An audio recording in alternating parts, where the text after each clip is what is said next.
முதல் வாசகம். உயிருள்ளோர் எல்லோருக்கும் அவளே தாய். தொடக்க நூலிலிருந்து வாசகம். அதிகாரம் 3, திருவசனங்கள் 9 முதல் 15 மற்றும் 20 வரை. ஆண்டவராகிய கடவுள் மனிதனை கூப்பிட்டு, நீ எங்கே இருக்கிறாய் என்று கேட்டார். உம் குரல் ஒலியை நான் தோட்டத்தில் கேட்டேன். ஆனால் எனக்கு அச்சமாக இருந்தது. ஏனெனில் நான் ஆடையின்றி இருந்தேன். எனவே நான் ஒளிந்து கொண்டேன் என்றான் மனிதன். நீ ஆடையின்றி இருக்கின்றாய் என்று உனக்கு சொன்னது யார்? நீ உண்ணக்கூடாது என்று நான் விலக்கிய மரத்திலிருந்து நீ உண்டாயோ என்று கேட்டார். அப்பொழுது அவன், என்னுடன் இருக்கும்படி நீர் தந்த அந்த பெண் மரத்தின் கனியை எனக்கு கொடுத்தால் நானும் உண்டேன் என்றான். ஆண்டவராகிய கடவுள், நீ ஏன் இவ்வாறு செய்தாய் என்று பெண்ணை கேட்க, அதற்கு பெண், பாம்பு என்னை ஏமாற்றியது, நானும் உண்டேன் என்றாள்.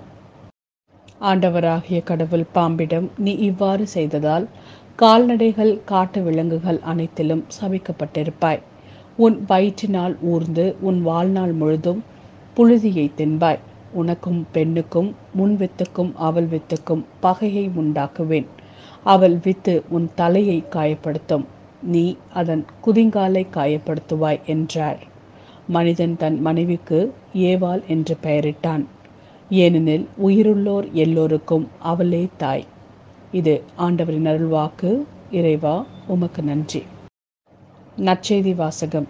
இவரே உம் மகன், இவரே உம் தாய். யோவான் எழுதிய நற்செய்தியிலிருந்து வாசகம். அதிகாரம் 19, திருவசனங்கள் 25 முதல் 27 வரை.